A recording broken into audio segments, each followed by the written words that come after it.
জঙ্গি দমনের নামে তারা কিছুদিন পর পর বিভিন্ন নাটক তৈরি করে। এই সমস্ত নাটকে প্রধানত গ্রামের দরিদ্র অসহায় জনগণের উপর জুলুম চালানো হয়েছে। এদেরকে জঙ্গি সাজিয়ে ফেক এনকাউন্টারে নির্মমভাবে হত্যা করা হয়েছে। গ্রামের দরিদ্র মানুষকে ভিকটিম বানানো হয়েছে যাতে করে তাদের জন্য বিচার চাওয়ার কেউ না থাকে। এরকম একটি উদাহরণ ঢাকার কল্যাণপুরের জাহাজবাড়ি জঙ্গি নাটক। সেখানে ডিবি কয়েকজনকে গুমের ভিকটিমকে ধরে নিয়ে এসে জঙ্গি সাজিয়ে হত্যা করে। এই পুরো বিষয়টি নিয়ে আমার দেশ পত্রিকা একটি অনুসন্ধানী প্রতিবেদন প্রকাশিত হয়েছে। এই জঙ্গি নাটকের মূল ভূমিকা পালন করেছিল পুলিশের মনিরুল ইসলাম এবং আসাদুজ্জামান। সারা দেশে কিছুদিন পর পর এই ধরনের জঙ্গি নাটক সাজানো হয়েছে যাতে করে আন্তর্জাতিক অঙ্গনে শেখ হাসিনা নিজেকে একটি ইসলামী জঙ্গিবাদ বিরোধী একজন কঠোর শাসক হিসেবে পরিচিতি পেতে পারে। দীর্ঘ 15 বছর বাংলাদেশকে একটি ফ্যাসিবাদী রাষ্ট্রে পরিণত করে শেখ হাসিনা জঙ্গি দমন এবং মেকি গণতান্ত্রিক প্রক্রিয়া ব্যবহার করেছে। শেখ হাসিনা ফ্যাসিস্ট হয়ে ওঠার পেছনে সরকারের বিভিন্ন বিভাগ, মিডিয়া, রাজনীতিবিদ ও তার সহযোগীরা ভূমিকা পালন করেছে। সরকারের বিভাগগুলোর মধ্যে বিচার বিভাগ, পুলিশ বাহিনী, নির্বাচন কমিশন এবং সেনাবাহিনী, বিশেষ করে ডিজিএফআই এর গুরুত্বপূর্ণ ভূমিকা পালন করেছে। ডিজিএফআই কে রাজনৈতিক উদ্দেশ্য পূরণে ব্যবহার করার ক্ষেত্রে প্রধানমন্ত্রী, সামরিক এবং নিরাপত্তা উপদেষ্টা মেজর জেনারেল তারিক সিদ্দিকী মূল ভূমিকা পালন করেছে। বিচার বিভাগের মধ্যে খায়রুল হক, এস.কে. সিনহা, মোজাম্মেল হোসেন, সৈয়দ মাহমুদ হোসেন, হাসান ফয়েজ সিদ্দিকী, ওবায়দুল হাসান, এনায়েতুর রহিম, নিজামুল হক, শামসুদ্দিন চৌধুরী মানিক বিশেষভাবে ফ্যাসিবাদকে শক্তি জুগিয়েছে। আইনজীবীদের মধ্যে থেকে সাবেক অ্যাটর্নি জেনারেল মাহবুবে আলম, সাবেক আইনমন্ত্রী শফিক আহমেদ, সাবেক আইনমন্ত্রী আনিসুল হক, সাবেক আইন প্রতিমন্ত্রী কামরুল ইসলাম, সাবেক আইন সচিব দুলাল, প্রসিকিউটর রানা দাস গুপ্ত, সাবেক অ্যাটর্নি জেনারেল আমিন উদ্দিন, সাবেক চিফ প্রসিকিউটর গোলাম আরিফ টিপু, প্রসিকিউটর জিয়াদ আল মালুম, দুদকের আইনজীবী খুরশিদ আলম খান এবং মোশাররফ হোসেন কাজল উল্লেখযোগ্য। পুলিশ বাহিনীর মধ্যে সাবেক আইজিপি শহীদুল হক, সাবেক আইজিপি বেনজির আহমেদ, সাবেক আইজিপি আব্দুল্লাহ মামুন, সাবেক আইজিপি জাভেদ পাটোয়ারি, সাবেক আইজিপি নূর মোহাম্মদ, সিনিয়র পুলিশ কর্মকর্তাদের মধ্যে মনিরুল ইসলাম, আসাদুজ্জামান, হারুনুর রশিদ, বিপ্লব সরকার, মেহেদী হাসান, প্রলয় জোয়ারদার, হাবিবুর রহমান প্রমুখ ফ্যাসিস্ট সরকারের লাঠিয়ালের কাজ করেছে।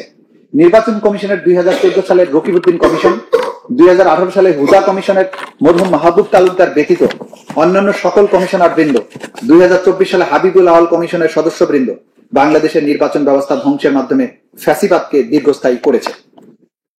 রাজনৈতিক নেতৃবৃন্দের মধ্যে জাতীয় পার্টির হোসেন মোহাম্মদ এরশাদ, রওশন এরশাদ, জি এম কাদেরের ফ্যাসিবাদের সহযোগীর ভূমিকা পালন করেছে। 14 দলীয় নেতৃবৃন্দের মধ্যে হাসানুল হক ইনু, রাশেদ খান মেনন, আনোয়ার হোসেন মঞ্জু, দিলীপ বড়ুয়া, নজিবুল বাশার মাইজভান্ডারি, ফজলে হোসেন বাদশাহ, শিরিন আক্তার এবং তাদের সঙ্গীরাও ফ্যাসিবাদ তৈরিতে ভূমিকা রেখেছে।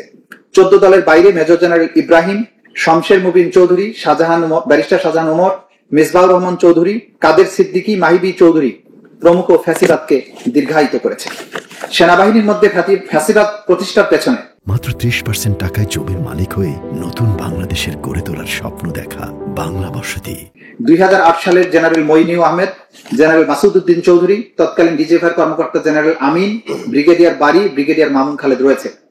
2014 এবং 2018, 2024 ভুয়া নির্বাচনকালীন সময়ে 3 সেনা প্রধান জেনারেল ইকবাল করিম ভুইয়া, জেনারেল আজিজ আহমেদ, জেনারেল শফিউদ্দিন আহমেদ ফ্যাসিবাদ প্রতিষ্ঠা তাদের নৈতিক দায় এড়াতে পারেন না।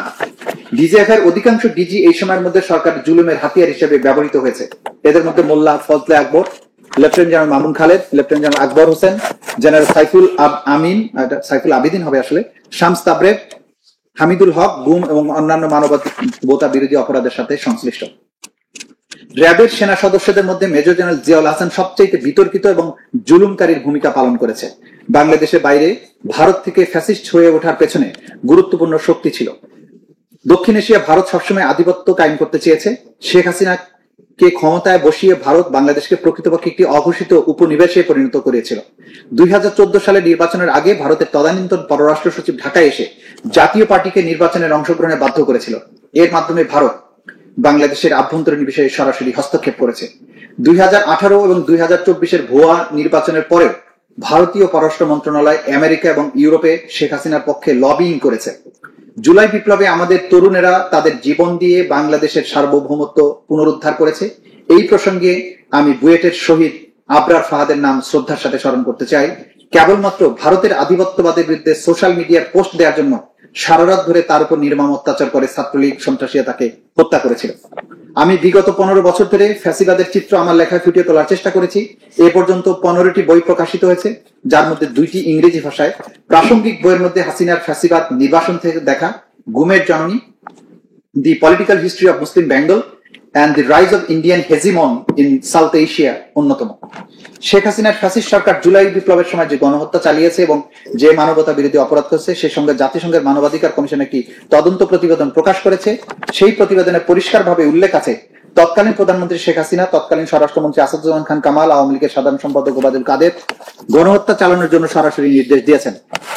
স্বরাষ্ট্রমন্ত্রী আসাদুজ্জামান খান কামাল প্রতি রাতে তার বাড়িতে কোর কমিটির সভা করতেন। সেখানে পুলিশ, র্যাব এবং অন্যান্য গোয়েন্দা সংস্থার শীর্ষ কর্মকর্তা বৃন্দ অংশগ্রহণ করতেন। সেই সভায় তারা বিক্ষোভকারী আন্দোলনের সম্পৃক্ত ছাত্রদের উপরে সর্বাত্মক শক্তি প্রয়োগের উপায় নিয়ে আলোচনা করতেন। সেই সমস্ত সভায় তারা প্রধানমন্ত্রী শেখ হাসিনার বরাতে জানিয়েছেন যেন আন্দোলনকারীদের উপর মারণাস্ত্র ব্যবহার করা হয়। আওয়ামী লীগের সাধারণ সম্পাদক ওবায়দুল কাদের প্রকাশ্যে মিডিয়াতে ঘোষণা করেছিলেন যে আন্দোলনকারীদের দেখামাত্র গুলির নির্দেশ দেওয়া হয়েছে। স্বয়ং প্রধানমন্ত্রী শেখ হাসিনা আন্দোলনকারীদের হত্যা করে লাশ গুম করার নির্দেশ দিয়েছেন।